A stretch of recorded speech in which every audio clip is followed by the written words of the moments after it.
নিটের প্রশ্নপত্র ফাঁস হয়েছে এবং তারপর শিক্ষামন্ত্রী ধর্মেন্দ্র প্রধানের ইস্তফার দাবি জানিয়েছে বিভিন্ন রাজনৈতিক দল, তার পাশাপাশি ছাত্রছাত্রীর একাংশ। কিন্তু ধর্মেন্দ্র প্রধানের ইস্তফা তো হয়নি, অতঃপর এই পরীক্ষার প্রশ্নপত্র ফাঁস করাকে রোধ করতে টেলিগ্রাম নামক একটি অ্যাপ বন্ধ করে দিল সরকার। আর এই অ্যাপ বন্ধ করার পর হাইকোর্টের দাবরানি খেল কেন্দ্রীয় সরকার। তার কারণ, তাদের প্রশ্ন হলো যে সামান্য কয়েকজন ছাত্রছাত্রীদের জন্য 15 কোটি গ্রাহকদের হেনস্থা করার মানে কি? একটা অ্যাপ বন্ধ করে দিলেই তাহলে কি নিট পরীক্ষার প্রশ্নপত্র ফাঁস হবে না?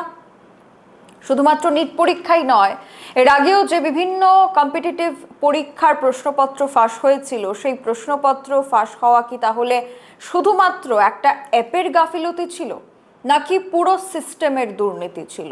তাহলে কি সিস্টেমের দুর্নীতি ঢাকতেই সম্পূর্ণ দোষটা একটা অ্যাপের ওপর চালিয়ে দেওয়া হয়েছে? তাহলে কি অ্যাপ বন্ধ করার মাধ্যমেই কেন্দ্রীয় সরকার বা কেন্দ্রীয় শিক্ষা দপ্তর এই ধরনের কেলেঙ্কারি রোধ করতে পারবে?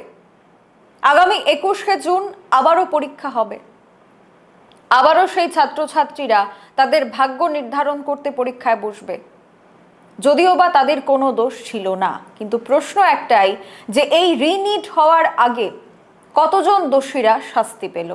21শে জুন নিট ইউজি পুনঃপরীক্ষা অনুষ্ঠিত হবে, আর এর আগে সামাজিক মাধ্যমের একটি অ্যাপ অর্থাৎ টেলিগ্রাম অ্যাপ ব্যবহারে সরকারি নিষেধাজ্ঞা করে দেয় এবং তাতেই প্রশ্ন করে আদালত।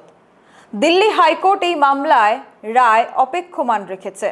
তবে সরকারের কাছে জানতে চেয়েছে টেলিগ্রাম ব্যবহারীদের হাতে গোনা কয়েকজন পরীক্ষায় বসবে বলে 15 কোটি ব্যবহারকারীর অধিকার কিভাবে তারা খর্ব করতে পারে।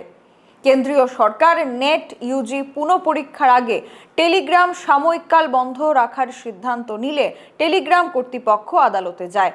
তাদের আবেদনের ওপর শুনানি চলে এবং এরপর 15 কোটি গ্রাহকদের হয়রানি করার বিষয়টা উঠে আসে।